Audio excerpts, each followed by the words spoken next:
A MTV faz falta, mas como diria o sábio Erasmo Carlos, faz falta mesmo alguém que vá pegar no gol, sabe? Sabe isso? A MTV falou, não, deixa que eu vou pegar no gol, sabe?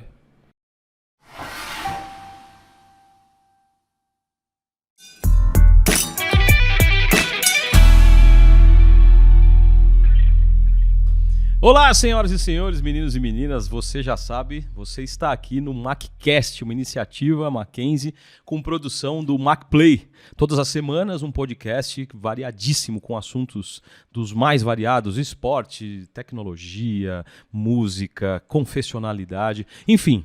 Se você gosta da gente, compartilha, curte, fica com a gente, indica o nosso podcast e, como toda semana, hoje nós temos uma pessoa aqui que dizem até que quando a biografia é muito grande, a pessoa atua há muito tempo ou está envelhecendo. Então nem vou falar muito, só quero dizer que ele é um escritor, jornalista, crítico musical, roteirista do programa Conversa com o Bial, da Rede Globo. Está aqui comigo meu amigo Ricardo Alexandre. Valeu, Ricardo. Que alegria te encontrar, Osmar, não só em lugares tão incríveis como este, a gente já se encontrou em umas quebradas que dá até medo também. É sempre um prazer. Cara, obrigado por você ter vindo, é muito generoso da tua parte estar aqui com a gente e tal. Cara, você é de Jundiaí? Sou muito de Jundiaí. Opa, o que é isso? Ser muito de Jundiaí é o seguinte, porque virou um hype, né, ir para Jundiaí nos últimos... Cara, o mercado imobiliário inflacionado, as pessoas estão indo aos bandos para Jundiaí, mas não, eu nasci em Jundiaí. Jundiaí raiz. Raiz, minha família é de Jundiaí, filho de jundiaiense, neto de jundiaiense. Vila Nambi. Não, Vila Nambi não. Eu sou da Ponte São João, mas não moro na Ponte São João. Já me sinto um traidor tendo me deslocar de bairro. Ah, é mesmo? Ah, é. Cara. Nossa, é bem raiz mesmo. Não, eu que gosto de folclorizar. Ô, mano, você foi um adolescente roqueiro? Não, eu sou de uma geração onde o pop rock era a música de todo mundo. Uhum. Né? Pop rock nacional? Ou... Não, o The Cure, o Echo and the Bunnymen, ou U2, não era música de roqueiro, era música de todo mundo, era a música das pessoas normais, digamos assim, né? As pessoas regulares. Boa.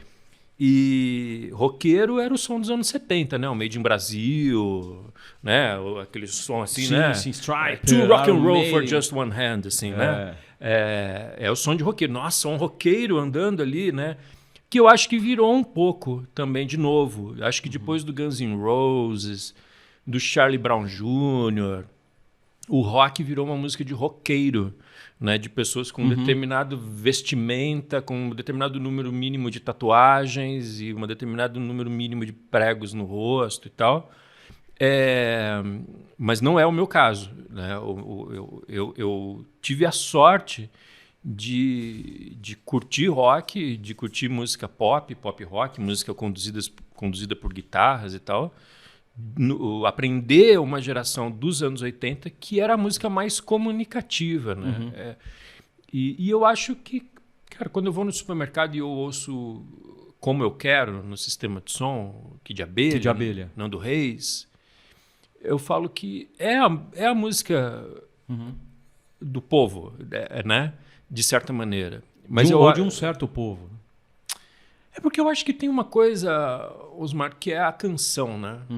A canção. Eu acho que a canção brasileira, que é uma coisa que atravessa o Cartola, o Renato Russo, o Leone, né? O Nando Reis, a Ana Carolina ou a Ana Vitória, tá acima de gêneros, né? E eu acho que há um certo tipo de pop que consegue trabalhar isso sem se vincular muito a esses targets, né? Que eu acho que esse aí é o assunto mais interessante para mim, até como matéria-prima para trabalho, né? Tanto que o Cazuza canta Cartola, sim. Tanto que o Renato Russo... Outro dia eu fiz um evento lá no Sesc com o Carlos Marcelo sobre Renato Russo, e ele falou uma coisa muito interessante. Ele falou assim, a Legião Urbana nunca foi considerada música popular brasileira, mas a Legião Urbana é música brasileira popular. Muito mais popular do que o Chico Buarque e o Caetano Veloso jamais foram. E eu falei, interessante. né? Interessante. Eu te perguntei sobre sua veia roqueira pelo seguinte, você é um cara que passou talvez por todas as revistas e publicações com, digamos assim, jovem dos final dos anos 80, anos 90, anos 2000, né? Você foi editor-chefe de revistas icônicas, né? Você trabalhou em Bis, você trabalhou na revista MTV e tal. Quando na tua história ali em Jundiaí, que você falou assim, pô, vou ser jornalista e vou me especializar em crítica musical? Não teve essa frase. Na verdade, foi assim. Eu cresci numa família do operariado jundiaiense. Assim. Meu pai trabalhava numa metalúrgica, meu avô trabalhava numa fábrica, minha avó. E eu cresci com fronteiras mentais que são muito, muito difíceis de imaginar num mundo super conectado como a gente tem hoje. Mas eu não considerava trabalhar em nada que não fosse ou indústria ou serviço. Nunca passou pela minha cabeça. Eu não sabia nem que existia, na verdade. Uhum. Então eu fui fazer Senai, fui fazer metalurgia. O louco é que uma vez eu estava dando entrevista na Rádio Eldorado e o entrevistador achou muito curioso que eu tenha feito. Ele me perguntou, o que é metalurgia? Cara, eu não sabia responder, velho. Para você ter uma ideia de como você era conectado ao assunto. Exatamente. Então eu fui me especializando em metalurgia, mas eu tinha uma banda. E ali no comecinho dos anos 90, era uma época muito curiosa, porque a gente tinha acabado de sair do RPM, da Legião, a Legião ainda existia e tal. A MTV tinha acabado de chegar no Brasil. Então, para quem tinha 15, 16 anos como eu naquela época, a gente achava que era só uma questão de tempo para surgir uma nova geração de rock, de pop rock. E a gente estava lá preparado, né? Falei, vamos fazer nossa banda, nossas músicas, daqui a pouco vai ter algum grande produtor aqui batendo na porta para contratar a gente. E essa era um sonho tão ingênuo quanto isso, assim. A gente se reunia numa garagem, ficava compondo e ensaiando, esperando que alguém descobrisse nosso som e fosse lá tirar a gente da garagem. Era realmente assim. E obviamente isso não aconteceu, mas o que aconteceu comigo foi que, por causa da banda, eu comecei a descobrir um certo tipo de gente que era muito fora do meu radar. Uhum. Que era o cara... Não, o que você faz? Não, eu faço camiseta. Não, eu sou ilustrador. Como assim ilustrador?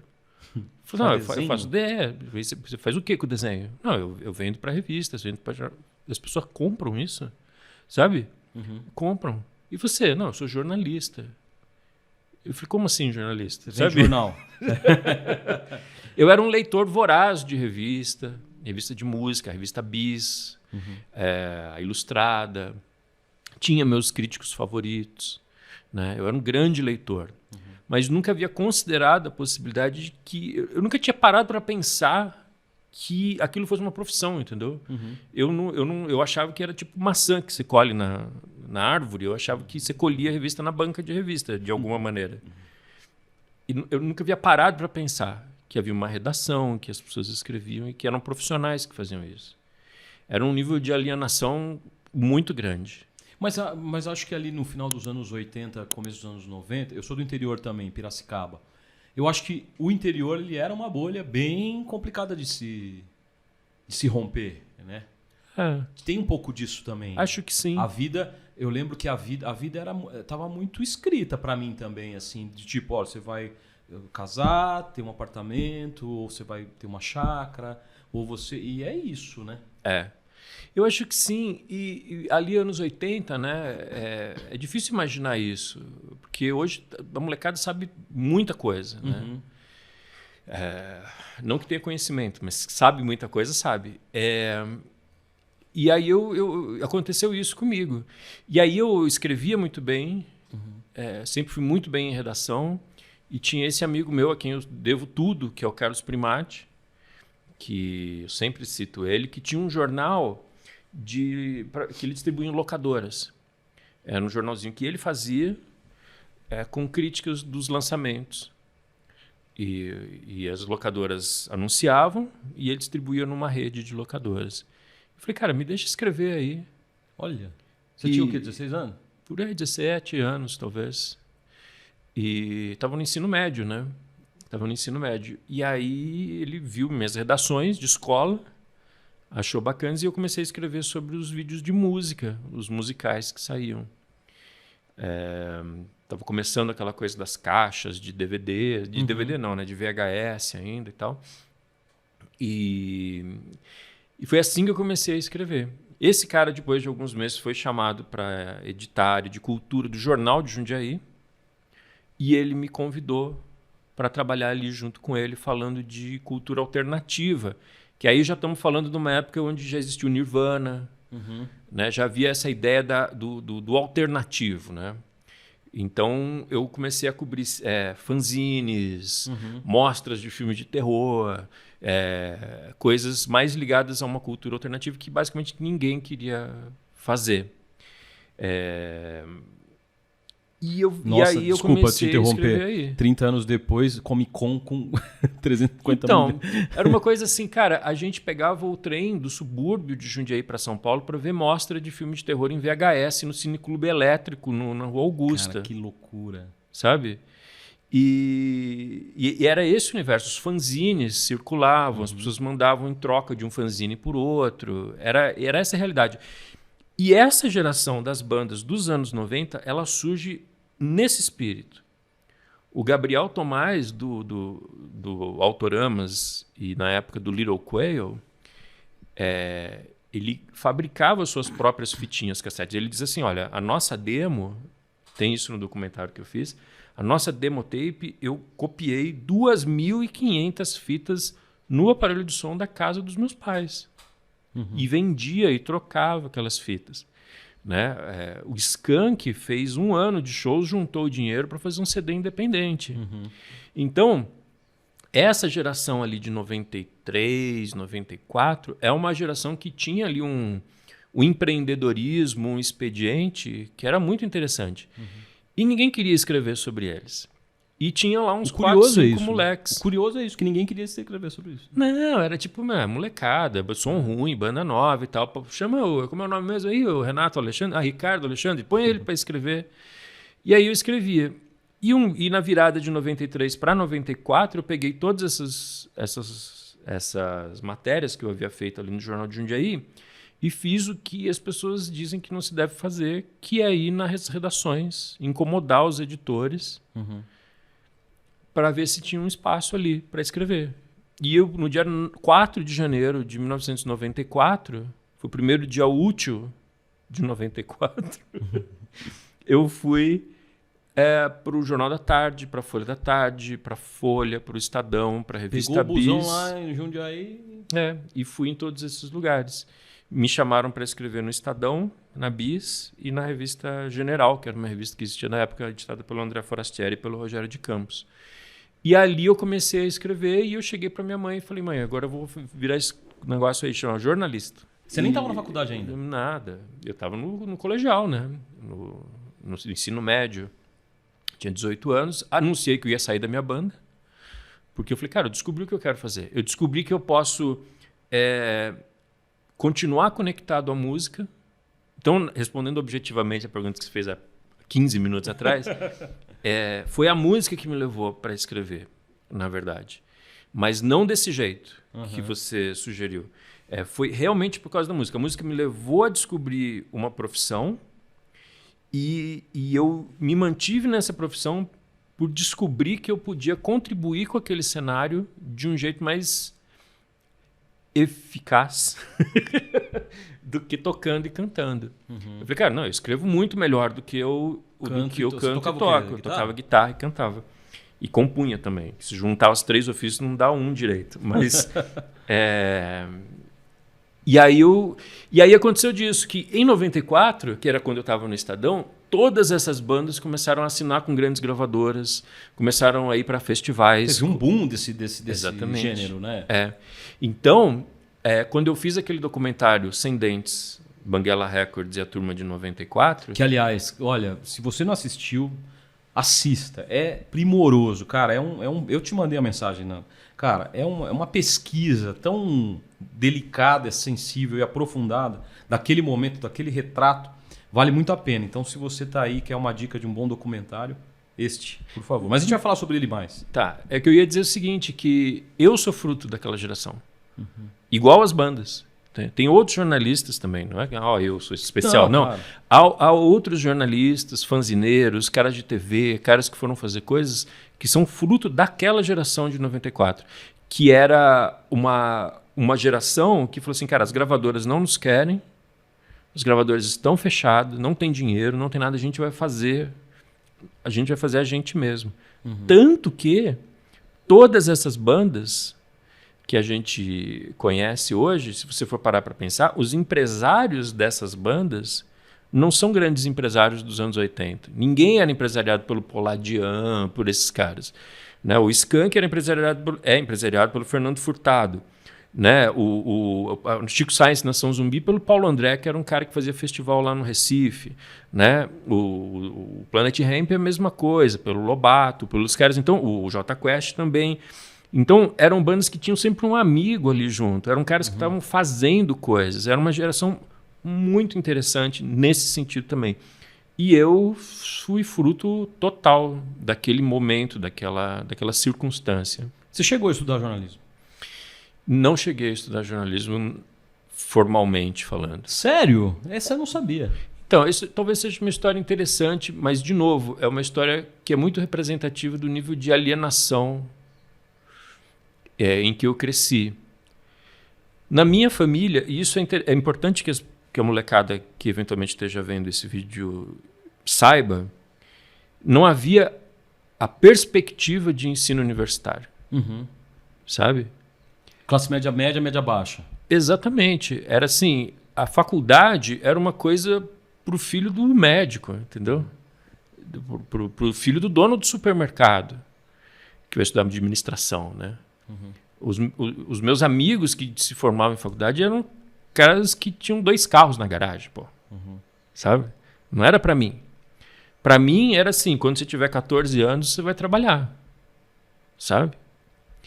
E foi o que aconteceu. Com 14 anos eu fiz esse truque de fazer o ensino técnico e receber por isso. Falei, opa, tenho aqui mais 3 anos sem precisar trabalhar de fato. E eu já estava escrevendo com 18 no Estadão.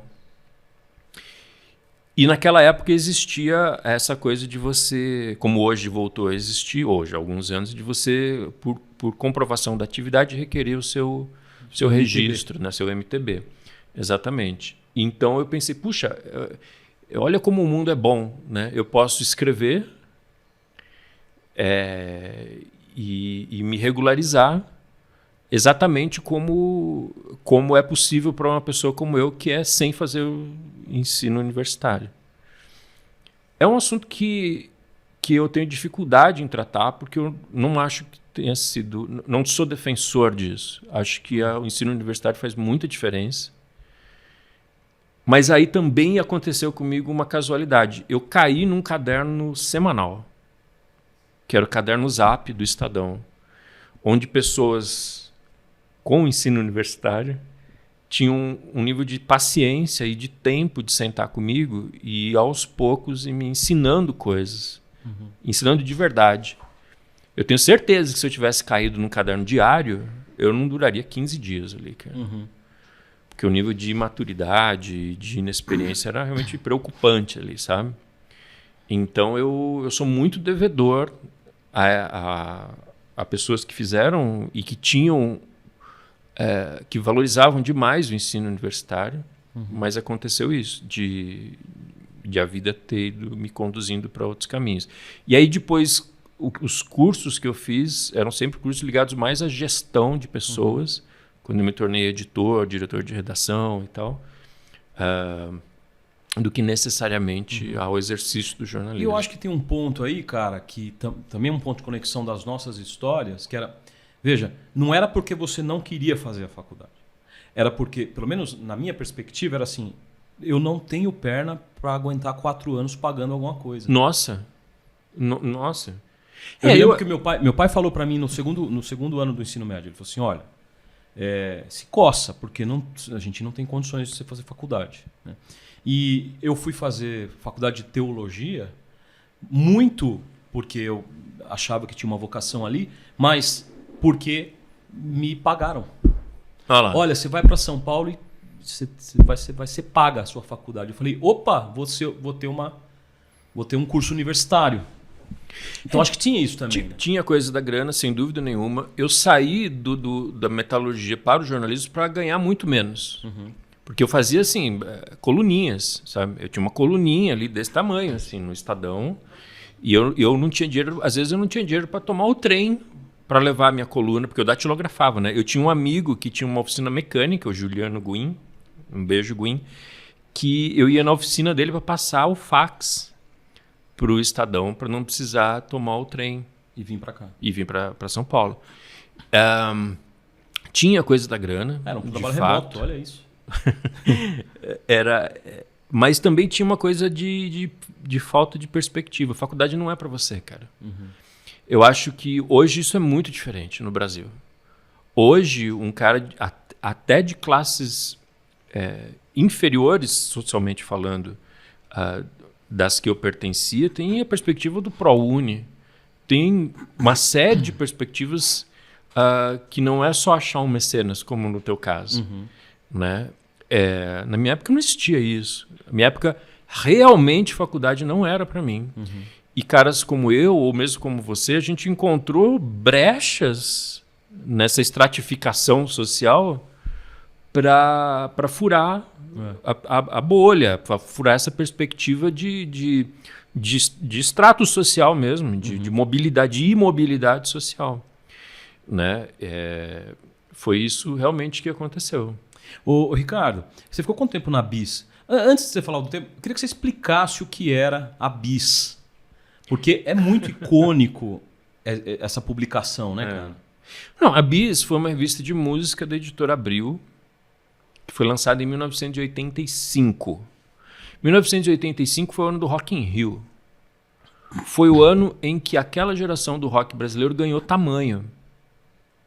E puxou toda uma geração de rock alternativo no mundo, que aqui no Brasil era mainstream. O The Cure era a trilha de abertura de programa da Globo. O Clipe, apresentado pela grande Lorena Calabria. Então a BIS, apesar de não ter numericamente o tamanho que, sei lá, Capricho tinha, realmente não tinha, né? Capricho era uma revista infinitamente maior do que a BIS, ela atingiu em cheio uma geração ali de pessoas que estavam comprando discos, estavam descobrindo um cenário pop que estava sendo criado no Brasil. Uhum. Né? E então realmente foi a revista que mudou a vida de muita gente. E em 93, nesse circuito que eu fiz, de levar minhas coisas para 94, para as redações em São Paulo, eu fui na revista BIS, onde ali, de fato, eu tinha uma conexão e um contato. A conexão era o ilustrador Fábio Cobiaco, que morava em Jundiaí na época e que fazia ilustrações. Era uma dessas pessoas que eu conheci por causa da banda. Então eu tomava o trem para vir junto com o Fábio Cobiaco para olhar as pessoas que trabalhavam na revista BIS. Falava assim, nossa... Era uma coisa assim... nesses 6 meses ali de 93. E em 94, casualmente, o Miranda estava saindo da redação da revista BIS, Carlos Eduardo Miranda. Ele era repórter da revista BIS. Carlos Eduardo Miranda é um super... Só para situar o pessoal, um produtor assim, de uma história, talvez... Alguém que tenha construído essa história do rock nacional. Dos anos 90, com certeza, 90, sim. E que faleceu há 3 anos atrás? Vamos para 5 anos agora. 5 anos já. Ele foi, para quem quiser referência, ele foi durante muito tempo também jurado do programa Ídolos, né? Isso, exatamente. O Miranda era repórter da revista BIS e ele era muito especializado em bandas novas. Ali na BIS ele descobriu Raimundos, Chico Science, Nação Zumbi, Mundo Livre, Skank, Planet Hemp, todas essas bandas daquela geração. E quando eu estava chegando para escrever na revista Bis, como freela, como colaborador, ali no comecinho de 94, ele estava saindo. E um belo dia ele falou assim, quer conhecer onde vai ser a sede do Banguela? Eu falei, claro que eu quero conhecer tudo, né? Na verdade, eu não conheço nada. E aí a gente atravessou Pinheiros conversando, ele me levou onde hoje é um estacionamento ali na Rua Moraes. Era um estúdio ali, o Bebop, e na parte de cima ia ser a sede do Banguela. E ali acabou sendo uma espécie de quartel-general do Miranda e de todo mundo que estava meio passando por São Paulo ali, que era fanzineiro, era cara que fazia camiseta, fazia pôster, fazia selo independente. E o Miranda foi muito generoso comigo. Ele chegava e falou assim, tu tem essa demo, velho? Tá aqui, tem esse fanzine, vai ter um festival. Peraí, né? Aí ele pegava o telefone, o Ricardo Alexandre, que escreve no Estadão, descola uma passagem aí para ele, o cara ponta firme e tal. Um nível de generosidade que sempre que eu faço debates para falar do meu filme, O Sem Dentes, eu digo assim, não é que o Chico Science, Nação Zumbi, é fruto da generosidade do Miranda. Eu sou fruto da generosidade do Miranda. Né? Eu só me tornei um jornalista, alguém que escrevia e tinha os contatos, por causa do Miranda. E eu nunca soube se ele de fato viu um talento especial em mim, ou se ele era assim. Ou se ele viu ali um cara tão desorientado que ele falou, o que eu passar para ele, provavelmente ele vai fazer, entendeu? E que era um pouco o caso mesmo. E ele falava de mim nas entrevistas e de outros jornalistas também que estavam em posições semelhantes à minha, só que no interior, em outras regiões. Mas, enfim, sobre a revista Bis. Então eu continuei escrevendo como colaborador na revista Bis, sempre fazendo críticas de disco, críticas de show, e escrevendo no Estadão. Por muitos anos, esses foram os 2 lugares onde eu tinha um dinheirinho ali todo mês. Depois eu fui contratado pelo Estadão, comecei a escrever um pouco menos na revista Bis, mas eu continuei escrevendo na revista Bis até o ano 2000, quando a revista acabou. Aí, sempre como colaborador, com maior ou menor grau de envolvimento com a redação. Às vezes, eles me ligavam, pediam um textinho e eu mandava, e não tinha relação nenhuma. Às vezes, eu ia para a reunião de pauta, dependendo do editor ou quem estava lá comandando, e me dava sugestões, pegava matérias grandes e tal. Era sempre assim, muito variável. Em 2002, eu escrevi o meu primeiro livro, que é o Dias de Luta, o Rock e o Brasil dos anos 80, no qual eu investigava essa geração, conversava com muita gente e falava da revista Bis. Eu tinha feito ali um estudo de caso mesmo da revista Bis, que àquela altura tinha acabado, ela tinha parado de circular. Por causa desse livro, eu fui chamado para uma tentativa de ressurreição da revista Bis em 2005, 2005 para 2006. E aí a gente fez 3 anos de revista Bis, post-mortem, né? Assim. E aí eu fui diretor de redação, de fato, da revista Bis. Foi um período que eu 3 anos. Durante 3 anos, acho que se somar, deve ter dado 2 anos e pouquinho ali de revista. Acho que foi 2006, 2007, 2008. Ou talvez 2004, 2005. Enfim, ali nesse meiuro aí dos anos 2000. Que foi um período louco, assim, né? Porque a indústria fonográfica estava desabando, a música digital estava se solidificando, ainda não existiam os sistemas de streaming. Era um momento de transição muito grande. Se é que ainda não há outro momento de transição. Se é que a gente não vai ficar de transição em transição. Essa época foi quando surge Napster. Napster já existia, Napster acho que é do ano 2000, né? Né? Mas eu acho que o Napster, ele tem 1 ano, né? Porque acho que foi o Napster que mudou um pouco essa perspectiva de baixar, que muda da coisa física para digital de fato, não? Acho que sim. Mas eu acho que isso só encontra um porto com o celular, né? Com as plataformas. Tipo, a gente vai para onde, né? Eu acho que ele só chega na outra margem. De MP3 antes, será que não? Ali a gente começa a ter a destruição do mercado de mídia física, né? Então a gente tinha uma seção de críticas de disco, né, na revista. Não, chamava de disco, era mais legal, né? Você viu o disco novo do...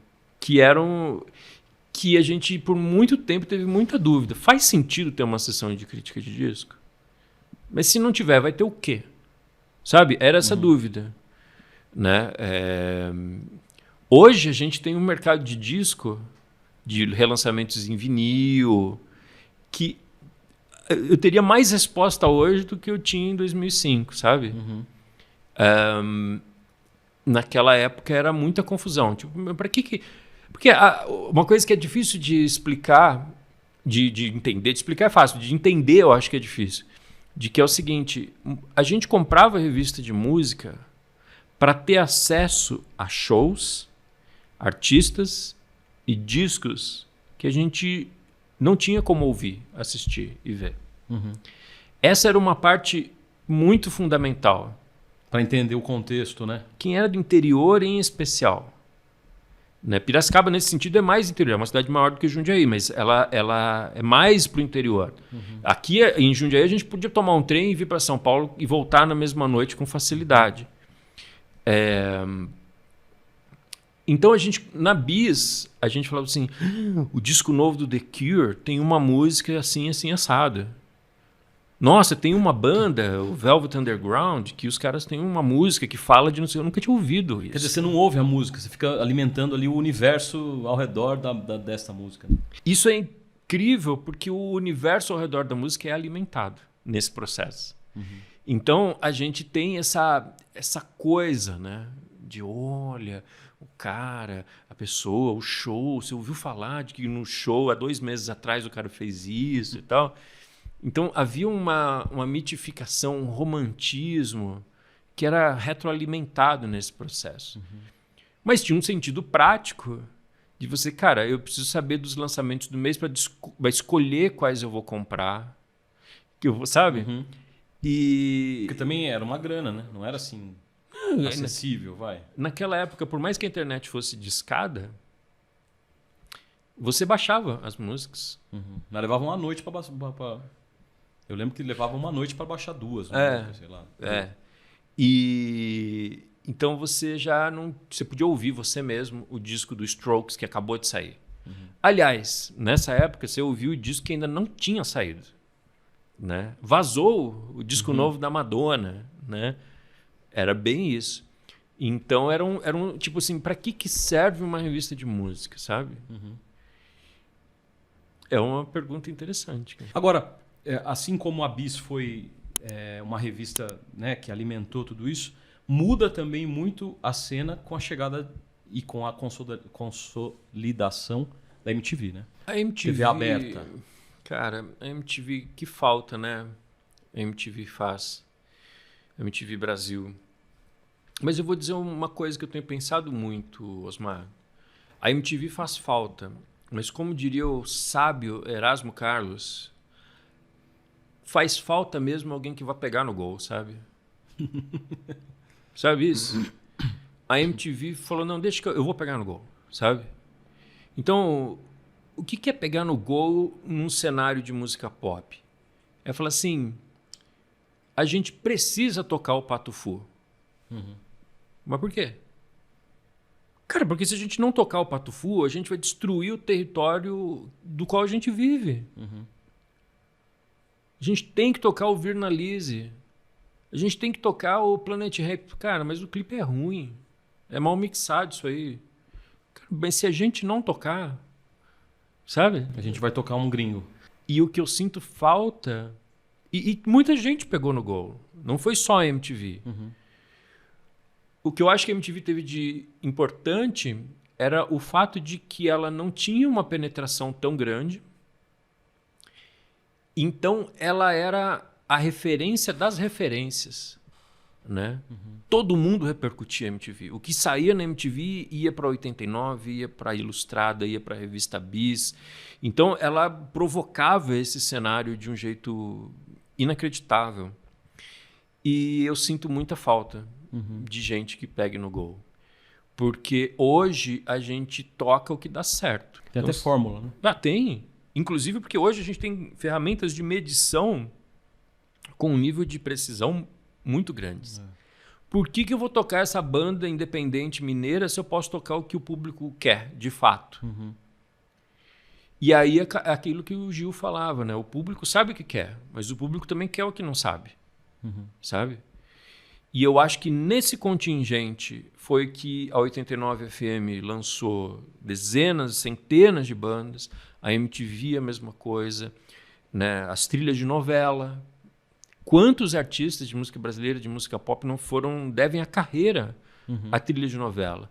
Hoje as trilhas de novela são regravações de músicas antigas. Trilhas de filmes de Hollywood são regravações de músicas antigas. Por quê? Porque a gente tem um sistema de medição com um nível de acuidade inacreditável. Por que eu vou colocar na trilha nova dos Vingadores uma música que ninguém conhece, se eu posso colocar uma música que as pessoas já conhecem e que associam com o que eu quero transmitir? Então é isso, cara. Eu não sei que horas você está vendo esse podcast, esse videocast, mas experimenta ligar numa rádio rock. Tenho certeza que vai estar tocando Californication. Né? Ou alguma dessas músicas de 20 anos atrás, de 30 anos atrás. Entendeu? Quando eu ligava essas rádios em 86, 87, estava tocando Simple Minds, o Echo and the Bunnymen, estava tocando a Legião Urbana, bandas que estavam no seu segundo disco, né? Bandas que eu podia atravessar a rua e assistir, bandas que eu podia sonhar em assistir. Eu não posso sonhar em assistir os Beatles ao vivo, entendeu? O Nirvana não vai tocar no Brasil ano que vem. Eu garanto para você que não vai, sabe? Então isso corrói o cenário, corrói essa estrutura do sonho. Aí você pode falar assim, não, mas a tecnologia, os streaming, não sei o que. Cara, na Inglaterra as pessoas têm mais acesso a isso. Experimenta ligar na XFM, vai estar tocando uma banda viva, sabe? É uma coisa de cultura e de covardia, né? Ninguém pega no gol, entendeu? Eu falo, não, eu vou tocar porque eu sei que precisa tocar. Eu vou programar porque eu sei que precisa programar, né? Onde existe essa postura são nos festivais, né? No Koala, no Mada. Lola. No Lola, exatamente. Que é louco, né? Você vê as pessoas, os principais artistas do Lollapalooza não tocam nas rádios brasileiras. E aí você fala que tem um descompasso monumental disso. É realmente uma coisa impressionante. É que a rádio também mudou muito, né, cara? Você citou a 89. Outro ícone, né, da música brasileira, mais da transgressão, assim, foi 89. Você fez um movimento de não deixar a 89 morrer. Conta como é que foi isso aí. A 89 foi engraçado isso, né? Ia fechar, né? A 89 ela mudou a programação dela, deixou de ser uma rádio rock nos anos 2000, no comecinho dos anos 2000. E ela, se você tiver com as datas corretas aí, me corrija, por favor. Não. Ela virou uma rádio muito semelhante ali à Metropolitana, uma rádio de música pop no sentido eletrônico, assim, né? E música de balada, né, digamos. E ali ela estava para ser arrendada por uma igreja evangélica. 10 anos depois, a audiência começou a cair, o patrocínio começou a cair. E eles estavam prestes a ser arrendados por uma rádio evangélica. Quando o Júnior Camargo, dono da rádio, da concessão, né, quero dizer, ele resolveu usar a sua pequena equipe na época para fazer uma rádio online, 89 online. E com o contrato na mão, a família estava lá com o contrato na mão, ele falou assim, cara, eu não vou assinar. Eu vou colocar a 89, a Rádio Rock, de volta no ar e vou ver o que acontece. E eu achei rock and roll isso, cara. Ele jogou no gol. Ele foi pro gol, exatamente. Ele foi pro gol. E ali ele isso me chamou. Isso foi agora, 2015? A 89 é 1985. 28 anos depois dá o quê? Alguém tem uma calculadora 85, aí? 95, 2005, 2013. 2013. Foi porque eles me chamaram para fazer me pediram para ajudar de alguma maneira. Eu fiz o livro da 89 contando a história de vida. Em forma de almanaque, né? É um livro super legal, super bonito, você deve encontrar nos sebos por aí. Eu fiz para 89. E decorrente desse livro, eu criei um programa lá dentro chamado 28 anos que mudaram o rock.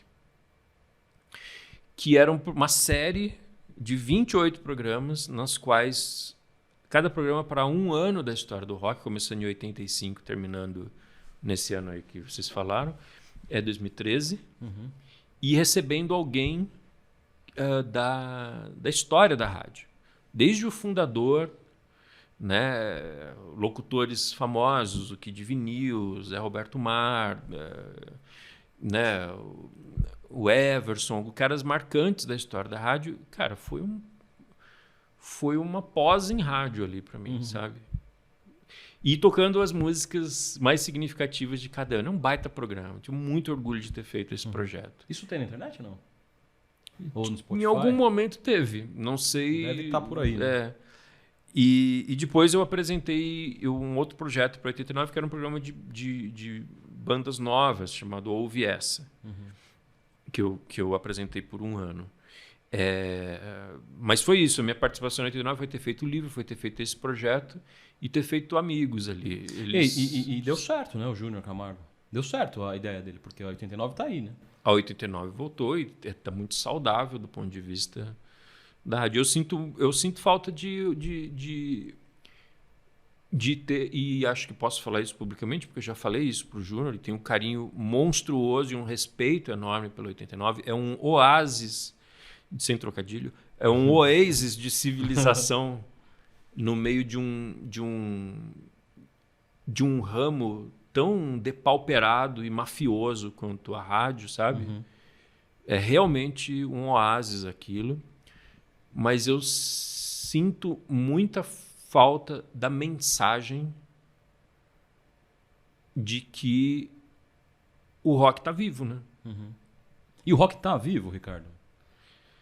Onde eu encontro o rock and roll aqui? Eu quero ver a cena do rock and roll. Eu posso te dar uma dica preciosa.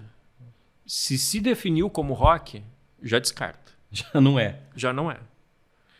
Já não é. Porque, pelas referências, se você pega as grandes, por exemplo, a XFM de Londres, é uma rádio que toca rock 24 horas por dia. Você não ouve a menção à palavra rock ali. Por quê? Porque aquilo que a gente falou no comecinho do programa. O rock é a música de todo mundo. No mundo todo. O rock não é a música do roqueiro. Entendeu? Cada vez que você vai lá e diz viva o rock, como se fosse uma saudação à paz do Senhor, você transforma aquilo num gueto. Você tira a relevância daquilo. Né? Você começa a acreditar, e essa é a grande mensagem dos veículos de rock brasileiros, de que rock é som de encontro de motociclista, cara. Entendeu? Aí, muito obrigado, cara. Porque na minha cabeça, o rock é os Beatles. Os Beatles não são som de rock de motociclista. Os Mutantes não são som de motociclista. A Legião Urbana, muito menos. O Cazuza. Né? Caras que continuam sendo relevantes ainda hoje não são jaqueta preta e som de motociclista, cara. Born to be Wild. Né? Você tem um gênero musical chamado rock. Assim como você tem um gênero musical chamado foxtrot ou valsa. Cada vez que você cria um ambiente sectário em torno do rock, você está empurrando o rock para virar uma caixinha igual a valsa ou a bossa nova. E aí você fala assim, Osmar, abriu um bar de bossa nova aqui em Higienópolis, vamos lá na sexta-feira. Aí você fala, bacana, tem música ao vivo? Tem música ao vivo. Mano, eu não quero ver a banda nova da bossa nova. Eu quero ouvir o Barquinho, o Garota de Ipanema. Não vem com lançamento. Eu quero ouvir aquelas músicas que meu avô ouvia. Vira saudoso, né? É o rock. O rock, segundo essa mensagem, é um gênero que tem aparentemente sua relevância numérica. né, que mantém um negócio funcionando, mas que não tem importância nenhuma. A maior banda de rock do Brasil hoje, na minha opinião, é o Baiana System. Se você vai num show do Baiana System, aquilo tem um nível de pressão que é o rock, cara. Aliás, quem me falou da Baiana System pela primeira vez foi a Pitty. Ela falou, você conhece a Baiana System? Eu falei, não. Ela falou, ouve isso aqui. Aí eu ouvi, foi engraçado porque eu ouvi e falei assim, perfeito, posso tirar uma dúvida? Ela falou, sim. É uma banda de rock?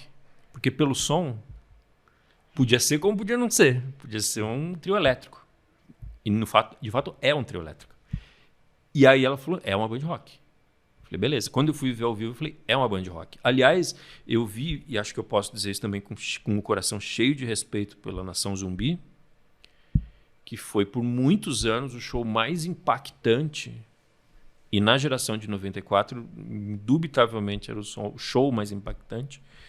Eu vi um show Nação Zumbi e Baiana System, fiquei com pena da Nação Zumbi. Fiquei com pena. Tamanho o impacto, a pressão sonora do Baiana System. Mas eles não andam com o crachá rock and roll. Né, vivo rock e tocando um som para roqueiros em encontro de motociclistas, sabe? Mas, cara, me responde. Eu quero aqui em São Paulo achar um lugar para descobrir novas... Então, já que eu não posso chamar de novas bandas de rock, como é que eu faço, cara? Porque eu sei onde tem o sertanejo, mas... Onde que eu encontro isso? Entende? Cara, eles estão misturados, né? Eles estão misturados. O rock que importa está misturado. E está misturado...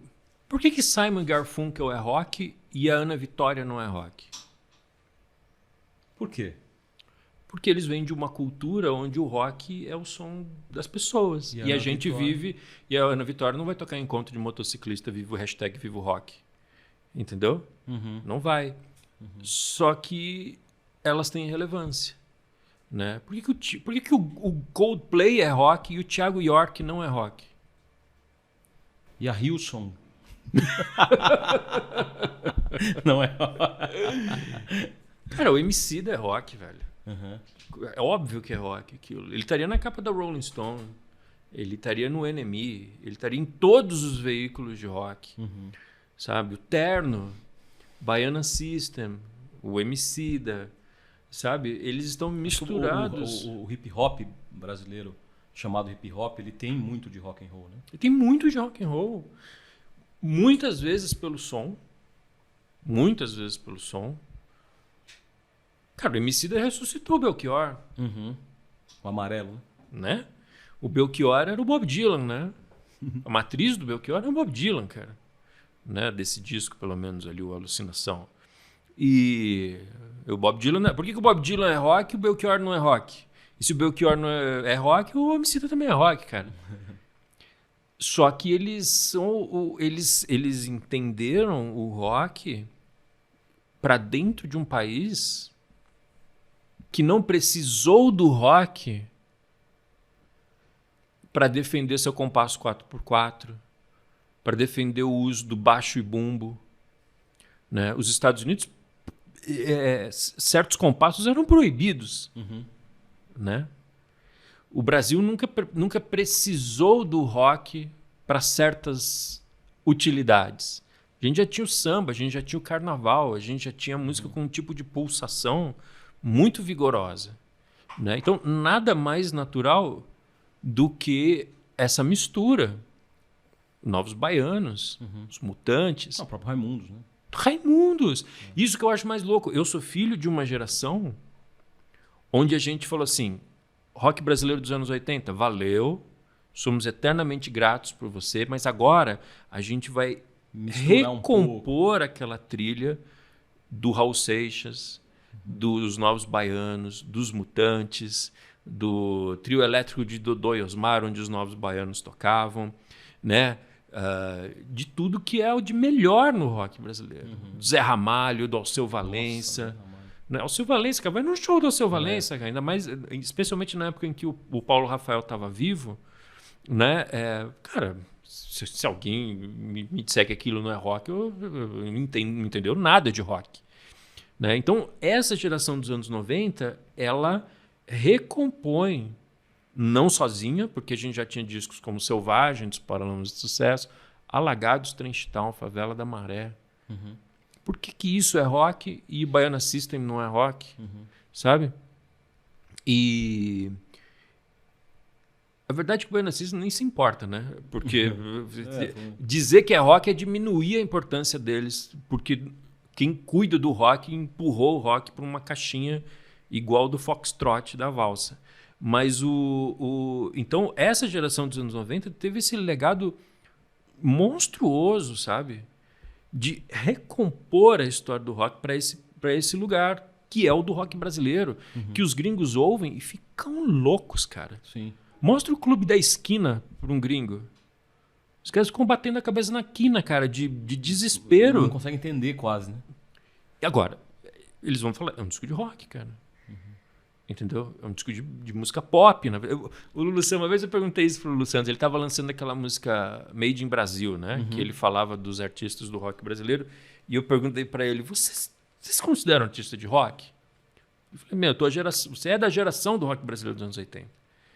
E ele me falou uma coisa que é muito certa, que tem a ver com a nossa conversa. Ele falou assim, Ricardo, ninguém se diz rock. Ele falou assim, a menos que você seja o Deep Purple, o Iron Maiden, entendeu? O Oasis não fala, eu sou uma banda de rock. Né? A menos como se fosse uma caricatura, como a Rock and Roll Star, né? Que era a música deles. O Blur não se diz uma banda de rock. Ele falou assim, a gente faz música pop.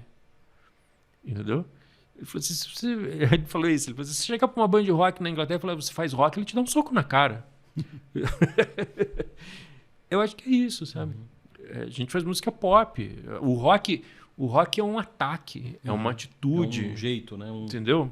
Um lifestyle, talvez. É, exatamente. Eu fui uma vez, eu estava lá num ensaio do Prêmio Multishow, foi um ano que eu fiz um roteiro ali para eles e tal.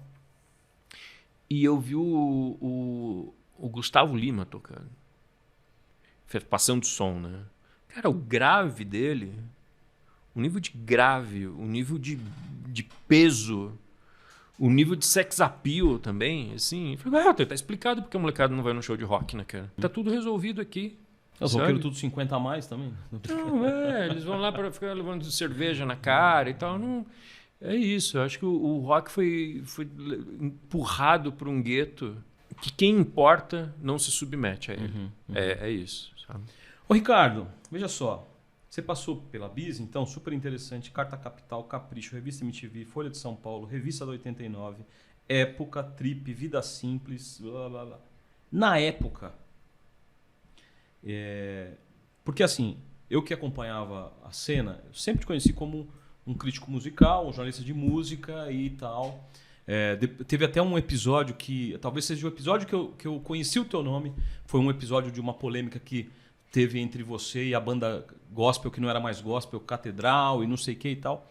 De repente, sai uma capa da época falando um pouco sobre o cenário evangélico a partir de 2010 ali, e eu descubro que você tem uma caminhada de fé. Eu queria que você me contasse, você é um cara cristão, como é que é essa história? Tem duas histórias interessantes de contar a respeito disso. A primeira, eu acho que é um fecho para o que a gente vinha falando até agora. Quando a revista Bis acabou, eu fui chamado para a diretora de núcleo da Editora Abril e ela me disse o seguinte, ela falou assim, Ricardo, a gente está pensando numa revista de variedades aqui, mas como você é um jornalista de música, a gente vai te dispensar e a gente vai procurar outro nome. E aquilo foi muito pesado para mim. Porque fazia muito tempo que eu estava gerenciando equipes, estava cuidando de pessoas, estava me especializando em fazer títulos, em fazer chamadas de capa, em fazer a parte estrutural e editorial de uma revista. E eu fiquei muito preocupado em que eu tinha esse tagline de ser um jornalista de música. Então, eu fui procurar o Paulo Nogueira, também era um fã de música, e eu conhecia ele dos bastidores da editora Abril por conta de música e do jornalismo musical, e que ele estava trabalhando como diretor editorial da editora Globo. Uhum. E eu falei assim, cara, a Bis está acabando e eu queria que você se lembrasse de mim. Né? E eu fiz questão de frisar nisso. Eu não quero mais escrever sobre música. O jornalismo musical tem sido um problema para mim. Eu tenho me especializado em gestão de pessoas, tenho feito cursos de gestão de pessoas, tenho liderado equipes, tenho cuidado da parte editorial e acho que eu posso fazer isso aqui. Enfim, e aí ele me levou para a Editora Globo para fazer isso. Uhum. Foi uma época muito legal, de jornalismo mesmo, porque ele era um cara que estava investindo, imagino que até desproporcionalmente em relação à receita, na confecção de bom jornalismo, feito por bons jornalistas, e imprimindo uma marca editorial. Cara, a gente fazia reunião com ele e diretores de redação para discutir as capas da Esquire. Uhum. Era uma coisa que eu nunca tinha visto isso em redação. Tipo, para estudar o bom jornalismo, a boa feitura de revista. E eu, depois de um certo tempo ali dentro, eu fui convidado para assumir uma revista chamada Época São Paulo, que era uma revista de cidade ligada à época. Mas era um modelo de revista de cidade que queria morder o público anunciante da Vejinha, mas com um projeto editorial muito diferente. Era uma revista mensal, lombada quadrada, investimento em fotos, um nível de sofisticação muito impressionante ali. A gente chamava na época de vanitização. Uhum. Que o conceito era o seguinte: o que as revistas podem oferecer que a internet não oferece? Nossa. Então era assim, era foto, era a experiência tátil, era as fotos com profundidade, com, sabe? Textos longos, era um pouco isso aí. E ali eu comecei a ter contato com os diretores de redação e tudo. E qual era a pergunta mesmo? A pergunta sobre sua caminhada de fé. Não era nada disso, né? Não, mas, enfim, mas tem a ver, sabe por quê? Porque teve a capa. Eu tô falando da minha experiência contigo. Ele é um cara de música. Isso, ligado pronto. a rock. De Então, repente eu falo, epa, ele então, tem uma caminhada de fé. Então Como que é isso? reserve isso aqui. Essa é a história que vai parar aqui na revista Época São Paulo. Aí retroceda até o ano de 1989, que eu adolescente, me converti numa igreja batista de Jundiaí. Família não era cristã evangélica, nada? Eu tinha uma avó que frequentava a igreja Deus é Amor. E aquilo sempre pareceu uma experiência de fé muito extrema para mim. Entretanto, a experiência de vida da minha avó inoculou na minha família nuclear um respeito muito grande para as questões de fé. Então eu lembro assim, de uma das imagens mais fortes da minha infância, era a minha família toda reunida de sexta-feira à noite em volta de uma mesa como essa, o meu pai lendo a Bíblia sequencialmente. Terminava o capítulo 7, na semana que vem ele começava o 8 e assim ia. E o que vocês entenderam? Que o nível de barbaridade que surgia ali devia ser muito grande, né? Mas já mostra que a gente tinha uma preocupação em relação a isso. E já nos destacava de, por exemplo, o catolicismo romano, onde a gente comparava com coisas do catolicismo romano que não eram baseadas na Bíblia. Hoje eu respeito muito mais, né? Entendo que tem a ver com a tradição, tem a ver com outras coisas, mas se você mergulha na Bíblia pura, você fala, não, isso aí não pode, isso aí está errado, né? Isso aí não é baseado na Bíblia. E em 1989 eu conheci uma igreja que se diz, que existe até hoje essa igreja, ela se diz uma igreja batista, mas na verdade é uma igreja carismática ali, no sentido de que tinha um pastor que recebia revelações e que... Mas comparado a Deus é Amor, eu achava aquilo, mano, tá escrito Batista, eu já me sentia tipo Aretha Franklin, Martin Luther King, tipo meio no mesmo nível, assim, sabe? E Jimmy Carter, né? E eu durei 3 meses ali naquela igreja, eu saí quando o pastor pediu voto pro Paulo Maluf. Ele disse que Deus tinha revelado para ele que era para a igreja votar no Paulo Maluf. Eu olhei assim, eu falei, cara, isso aí não deve ser de Deus, né, cara? Paulo Maluf não, né? E aí eu disse para os meus pais, e naquele momento minha família estava indo também. Foi um movimento curioso, porque assim, eu acabei indo primeiro e minha família foi logo na sequência, e eu saí, e meu pai teve uma decisão muito bonita de falar assim, bom, então vamos manter a família juntos, a gente vai procurar uma outra igreja. E meu pai entendeu que aquela igreja, embora se dissesse batista, não era exatamente uma igreja batista, e procurou na lista telefônica uma igreja batista que fosse batista. Ou seja, que fosse convencional, né? Que fosse da convenção. E a gente começou a frequentar, ficamos 20 anos nessa igreja, a família toda. Hoje, cada um está numa igreja diferente. Eu sou membro da Igreja Batista Água Viva de Vinhedo, Iba Viva. Eles continuam congregando numa igreja em Jundiaí. São igrejas com linguagens bastante diferentes, mas com um nível de reciprocidade, de amor e respeito ali muito grandes.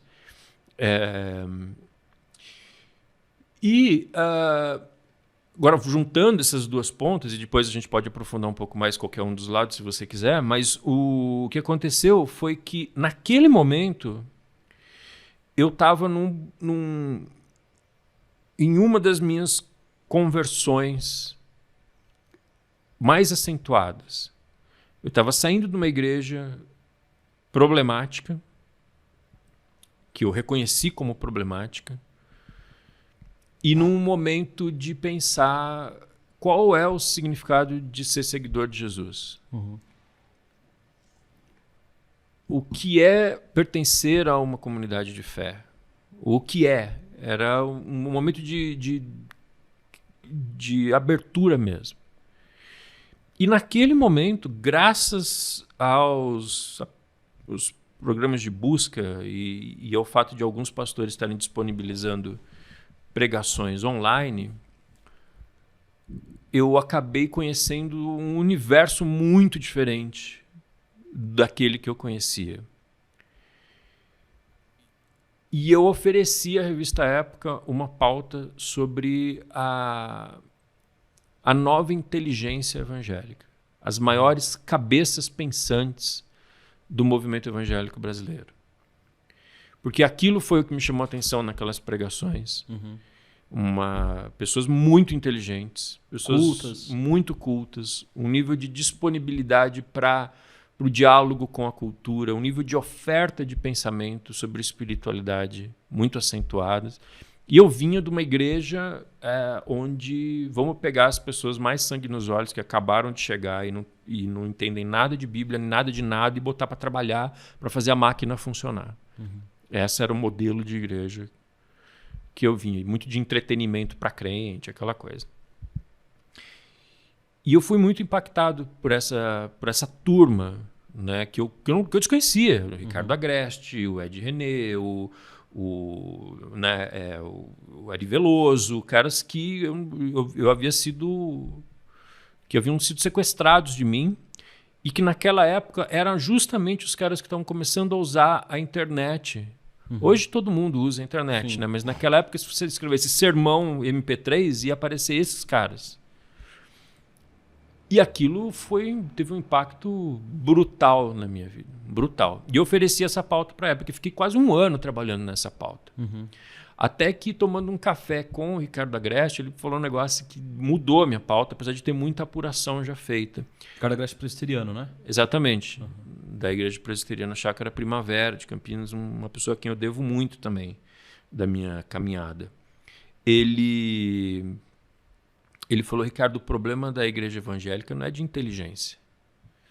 Ele falou, eu agradeço que eu esteja nesse bololô aí dos inteligentes e tal, mas o problema da igreja evangélica é de santidade. A gente precisa pensar um pouco sobre isso. E eu falei, puxa, ele tem toda a razão. E isso tem se acentuado cada vez mais, né?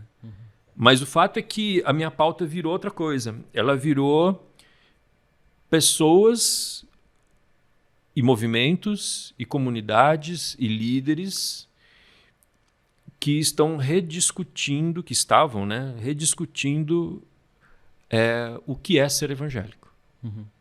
Então tinha desde caras localistas que se reuniam só em casas, até um anglicano que queria renovar a cena anglicana, que era o Miguel Shoa e o Robinson Cavalcante.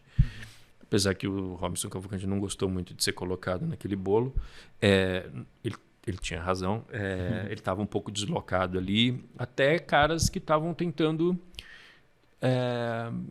trazer discussões com um nível de profundidade e de complexidade para suas comunidades urbanas ali. Na época eu ainda não conhecia a ideia das igrejas contemporâneas, né? Talvez se eu conhecesse, a pauta seria um pouco diferente. Mas ali, naquele momento, eu descobri muita gente legal. Caras que viraram meus amigos para sempre. O Irmãos.com, por exemplo, o Paulinho De Gasperi, a Adriana. Né, artistas, né, o Marcos Almeida, o Palavra Cantada. Palavra Cantada de criança. É outra coisa, gente, não confunda. O Palavra Antiga, que era na época, hoje ele está em carreira solo e tal. Pessoas incríveis de quem eu me tornei amigo.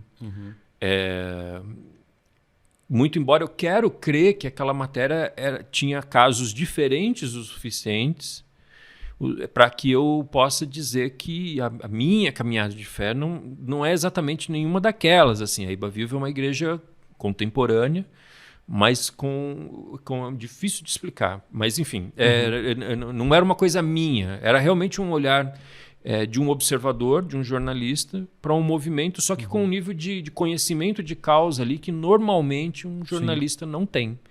Não tem. E foi ali também que eu comecei... Foi ali, Osmar, que eu comecei a perceber o seguinte. Embora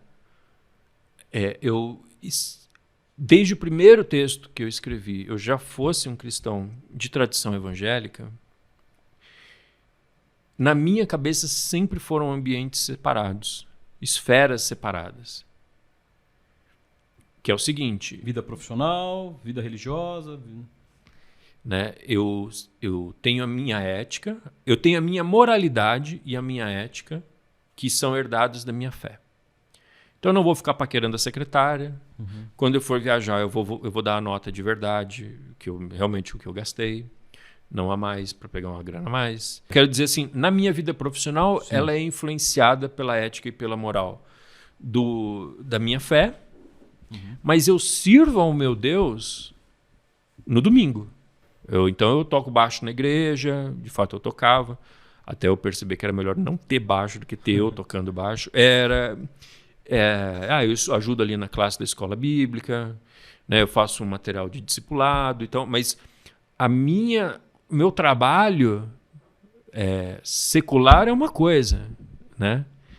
O meu trabalho para Deus é outra coisa. Que é assim que a gente é ensinado, né? Sim. Essa que é a verdade. Sim.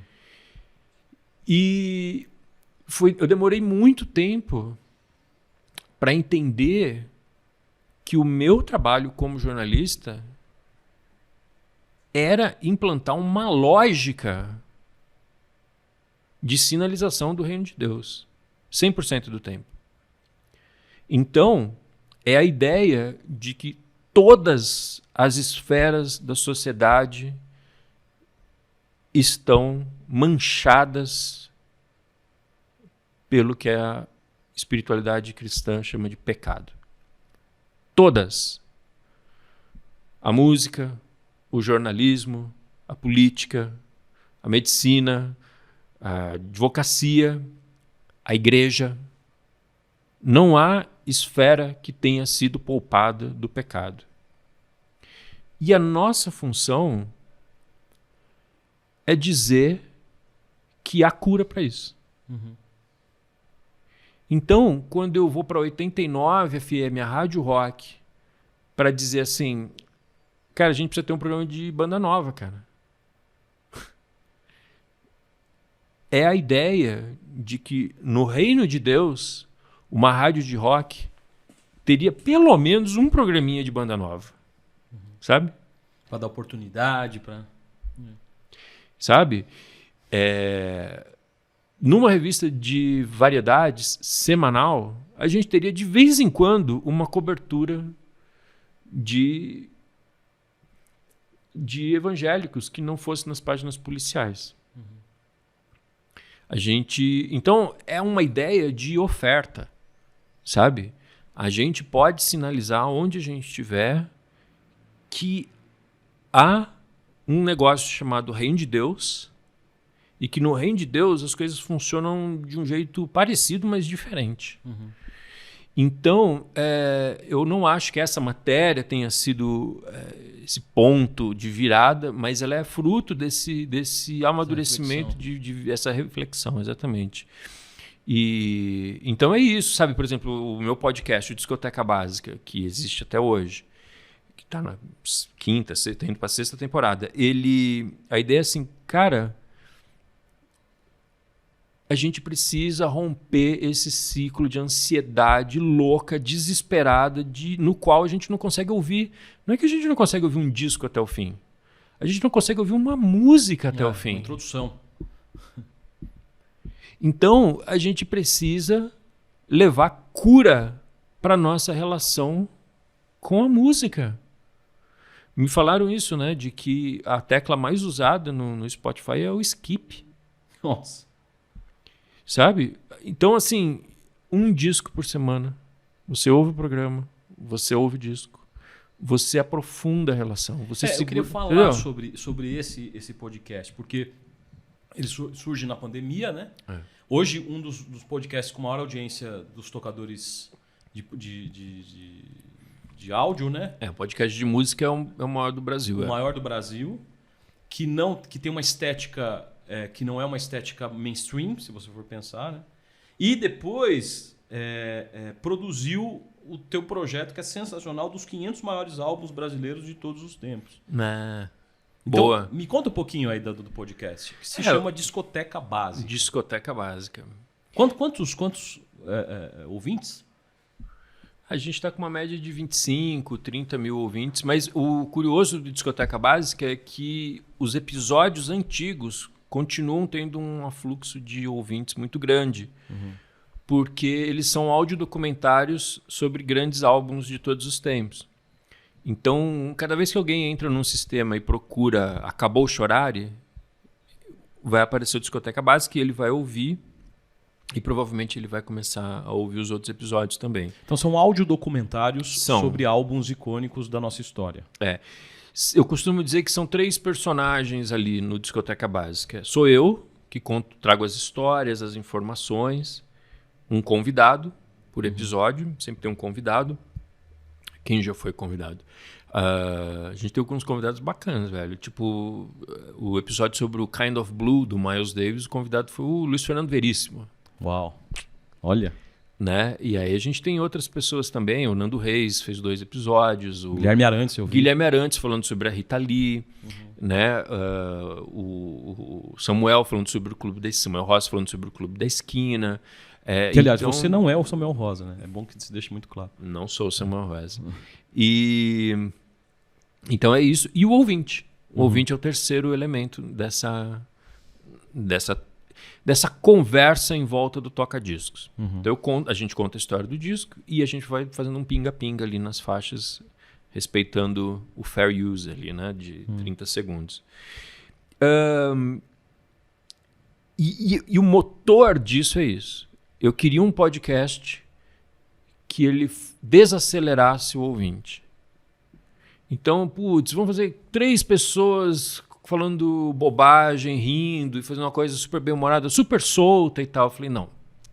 Vou fazer um programa roteirizado, onde os convidados entram espartanamente, bem demarcados, onde os trechos de música sejam valorizados, com um som bom, com uma boa captação, que tem uma oferta de serviço muito clara ali, o nível de acuidade das informações, de pesquisa, também do texto. Foi uma coisa importante para mim, porque texto para ser lido é muito diferente do texto. Ser lido em voz alta, eu quero dizer, é muito diferente daquele que o espectador, que o leitor vai ler. Então foi muito interessante para mim. E a gente foi um podcast que deu muito certo, assim, tem dado muito certo, tanto do ponto de vista da saúde comercial, ele tem patrocinadores e tal, em termos de audiência. Mas a gente chegou num ponto de que a gente quis saber o nível de engajamento do nosso público. E a gente lançou esse projeto, que é um projeto para ranquear os 500 maiores álbuns brasileiros de todos os tempos. Por quê? Porque o nosso programa ele é baseado, a pauta é sempre baseado nos discos que historicamente são os mais aclamados. Então, a gente sempre fala, esse disco aqui foi o número 1 na votação do The Times de 78, foi o número 15 na votação do Guardian, Mas na hora de falar de discos brasileiros, as nossas fontes eram muito escassas. A gente teve uma votação da revista Bis de 97, uma da revista MTV de 2003 e uma da Rolling Stone de 2007. A gente nunca mais teve. Então eu falei, vamos fazer uma votação. E a gente juntou 162 especialistas, entre músicos, produtores, podcasters, youtubers, jornalistas. Por que esse número, 162? Porque foram os que responderam, né? A gente convidou muito mais, na verdade. E muita gente ficou lá. Você que acha que não foi convidado, veja na sua caixa de spam o nosso e-mail lá. Você vai ver que você foi e não respondeu. Mas, enfim, aí a gente fez essa votação e no dia 7 de maio, quando estreou a 4ª temporada, a gente lançou a campanha de financiamento coletivo para a gente transformar essa votação num livro. O livro chamado Os 500 Maiores Álbuns Brasileiros de Todos os Tempos. E aí foi aquela coisa, né, cara? Porque é meio garrafas ao mar, né, a nossa profissão, assim, né? A gente tá aqui nessa sala, a gente não sabe o que vai acontecer. E quando você escreve no teu quarto, a mesma coisa. E quando você grava um podcast também, né? A gente tinha os números ali e tal. Eu tento não me basear muito pelos números. Mas eu falei, cara, a gente vai fazer uma campanha. Espero que em 2 meses... Fez no Catarse. A gente fez no Catarse. Espero que a gente não passe vergonha, né? Que em 2 meses a gente consiga chegar na meta. Era um target considerável? Cara, era 80 mil, né? Era alto, assim. Hoje. E eu já tinha feito alguns projetos que naufragaram anteriormente. Inclusive um que era os 100 livros que todo cristão deve ler. Cara, foi uma vergonha monumental. Né? Eu falei, esses cristãos aí não lêem nem a Bíblia, né? Eles vão ler os 100 livros que eles devem ler. Vai vendo. Mas minha ingenuidade. Mas é fé, né? A gente é crente, a gente acredita nas coisas. Mas enfim, aí a gente lançou a campanha, que a gente chegou na meta em 24 horas. 24 horas? 100%? 100%. A gente tinha preparado uma série de ações para reesquentar, para conseguir... A gente não tinha as ações ainda. Aí a gente ficou um tempo em silêncio ali, tentando produzir as coisas, para dizer, agora vai ter meta estendida, vai ter isso, vai ter aquilo. As metas estendidas eram um livro com fotos, batemos. Um livro colorido, batemos. Um livro em papel couché, batemos. Um livro com um encarte com a votação dos ouvintes, batemos. E um livro com capa dura, batemos. Chegamos no final de 2 meses como o recorde histórico de projetos de música no Catarse. Quantos por cento? Eu lembro que eu vi um podcast seu que em maio estava quase 300%. Foi por aí, foi quase, cara, foi uns 400% ali. Caramba. Foi realmente legal. Foi muito legal. E o livro vai ser despachado no final de dezembro, tá ficando lindo. Muito em breve a gente vai permitir que se folheie digitalmente algumas páginas ali no nosso site, o podcast discotecabasica.com. E isso foi muito legal, né, Osmar? Porque primeiro mostra que não só a gente tem o maior podcast de música, como a gente tem uma comunidade formada em torno dele. Porque o engajamento hoje é o rei, né? Exatamente. Engajamento em torno de quê? Né? Eu acho que isso é uma coisa assim... o povo gosta de ver o teu almoço, o que você está fazendo no almoço, tua filha tomando banho de Nutella, né? Ou humor. Falei, cara, eu não vou fazer isso. Eu acredito que no reino de Deus, as redes sociais não são assim, sabe?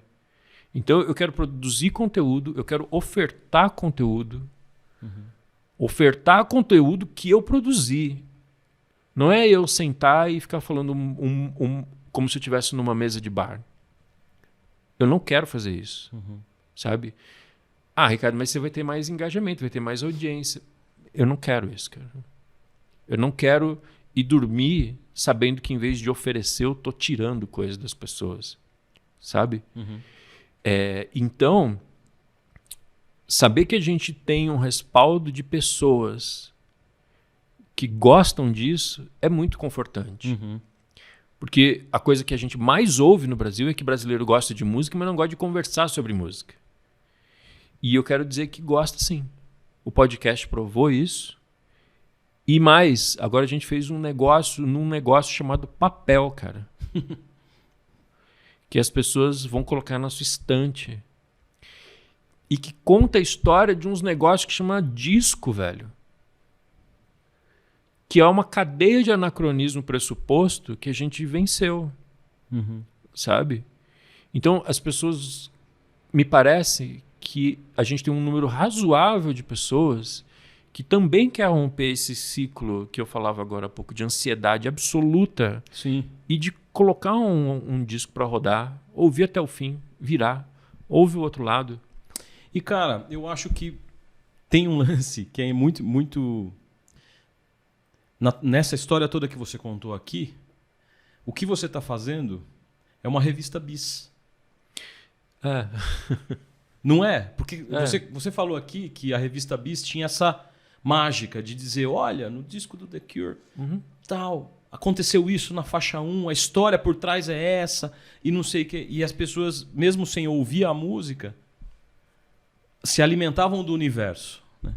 E isso alimenta, porque... Eu sou ouvinte do Discoteca e alimenta, porque você conta histórias, né? Você conta bastidores, você conversa com pessoas que foram envolvidas, alimento. E você nem passa você alimenta o sonho, né? E você não toca a faixa, talvez um pedacinho, outro toca os pedacinhos, mas não é uma, né? Então, olha que interessante da tua história essa. Porque para que serve o jornalismo musical hoje? O podcast ele surge dessa pergunta. Para que serve? Né? Não é para você ficar para te fazer sonhar com o disco da banda nova, porque o disco da banda nova você vai ouvir imediatamente. Então, ele é fruto dessa reflexão. O que eu posso fazer em termos de jornalismo musical que oferte conteúdo, que oferte atribuição de cultura para as pessoas. Cultura que eu quero dizer, assim, as pessoas envolvidas, que trazer aquilo para a vida delas. É quase um encarte também. Porque hoje a gente não sabe quem tocou, quem produziu, quem... Entendeu? Sim. E você vê, no final do programa a gente tem uma dica de um artista novo que se relaciona de alguma maneira com o disco da semana. Então, se você gosta do disco dessa semana, do Catch a Fire, do Bob Marley, talvez você goste disso aqui. Então, E os ouvintes adoram aquilo. E eu acho louco, porque quando eu tinha um programa de bandas novas, na 89, eram solenemente ignorados, sabe? Então, me parece que o jeito de você falar de bandas novas é você pegar carona num clássico desse. Talvez tenha outros jeitos, mas o jeito que me pareceu funcionar foi esse, sabe? E tem dado certo, né? Sim. Tem dado muito certo. Então é um projeto do qual eu fico muito feliz de estar envolvido, de ter feito, de ter oferecido para as pessoas. Ó, fica a dica para você aí. Spotify, Apple Music, discoteca básica. São quantos episódios já? A gente já passou dos 60, né? A gente 60 está indo... episódios. A gente tá de mais ou menos 1 hora, né? 1 hora e pouquinho. 1 hora e pouquinho. Cada um. E é muito gostoso, cara. É muito... Apesar de você dizer que não é informal, é informal. É gostoso. É um papo. É um áudio documental, mas não é professoral. É gostoso. Ah, não, sim. Tem suas ironias, né? Tem, ele é bem humorado. A ideia tem que ser leve, né? É leve, Não, gostoso. ele é pop, né? Sim, obrigado por essa parte. Quando eu digo que ele não é jovens descontraídos tomando cerveja na mesa, é porque ele tem um nível de conteúdo ali muito aprofundado. Mas ele é apresentado, né? Os blocos são pequenos, tem as mudanças de BG, ele tem uma plástica e tem uma preocupação estética, não é? E tem uma técnica de escrever também, né? Que é o que a gente faz para ganhar a vida, né? A gente sabe escrever de um jeito que não seja professoral, que não seja pedante, né? Então, sim, não é erudito, longe disso, é pop.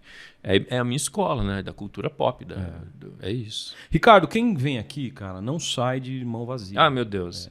Primeiro que não sai de alma vazia, porque aqui a gente tem um papo sempre assim, como foi hoje, tão aprofundado. Eu pensei que tivesse que pagar uma prenda, cara. Não, a gente paga uma prenda. Rapaz, aí sim. A gente dá um presente para todo convidado que vem aqui. Bernardo, por favor. Obrigado, são alguns presentinhos com a marca Mackenzie. Você tem aí um... A marca Mackenzie é essa, hein, pessoal? Você tem um Moleskine, tá certo? Moleskine. Você tem, olha aí, uma pelúcia Mackenzie. Como é o nome desse cachorro? Mackenzie. Mackenzie? Macão. É criativo. Macão é Macão. bom. Temos aqui Moleskine para você fazer suas anotações. O Moleskine, a ressurreição do Moleskine, ele é alvo de muito debate. Inclusive, ele é assunto daquele livro A Vingança do Analógico, né? Por que você precisa de um Moleskine se você pode anotar no celular? Por quê? Pelo mesmo motivo de que você precisa ter um disco físico, mesmo podendo ouvir no Spotify. Pelo mesmo motivo de que você joga um jogo de tabuleiro. Você joga truco. Entendeu? A nossa necessidade da experiência tátil, né? Do analógico. E eu faço totalmente parte disso. Fico muito feliz. Pronto, agora você vai ter aí algumas páginas. E uma caneca. Você podia ter me servido água nisso aqui, né? Se bem que tinha esse outro aqui também, né? Quando eu te levar em casa, eu vou te servir café nesse Pode aqui. levar. Com água? Não, você toma água, senão você vai molhar. Muito obrigado. Foi um prazer. Cara, queria te agradecer a generosidade. Tenho agradecido muito quem vem aqui pela generosidade, cara. Porque o MacPlay é um projeto nosso aqui de audiovisual, uma plataforma. A gente tem o orgulho de dizer que é a primeira plataforma de conteúdo que toca o entretenimento dentro de uma universidade e que é grátis. Então, se você quer saber mais sobre MacPlay, macplay.tv, todas as redes sociais a gente tem, MacPlay Oficial. Fique esperto aí, a gente tem editorias, a gente tem produtos, conteúdos infantis, conteúdos de confessionalidade, que é uma característica nossa aqui, Ricardo. A Universidade Mackenzie ela é presbiteriana e isso é um dos nossos valores muito... valores valorizados, eu ia dizer, né? Mas valores muito... Como é que eu falo isso, hein? Caros. Um dos valores muito caros para nós aqui é a confessionalidade. Mas a gente fala sobre esportes, a gente fala sobre música, enfim. Então, se você gostou desse podcast, macplay.tv ou em todas as redes sociais. E, cara, quem tem vindo aqui tem sido muito generoso com a gente. Porque tem dividido com a gente todo o talento e toda a história. E foi isso que aconteceu hoje, cara. Muito obrigado, viu? Pô, que bom. Eu fico feliz de ter ajudado, de ter participado. Espero não ter falado nada que arruine tudo. Muito obrigado também por essa equipe que você não vê, espectador. Exatamente. Mas que é de altíssimo garbo. Aqui hoje, Bernardo, Lucas, Rafael, José Mário. Mas assim, da equipe ainda tem Camacho, Jordan, que nos edita, nos ajuda, João Vitor, Eli, enfim, uma galera aí. Então é isso. Gente, obrigado e até semana que vem. Valeu. Tchau.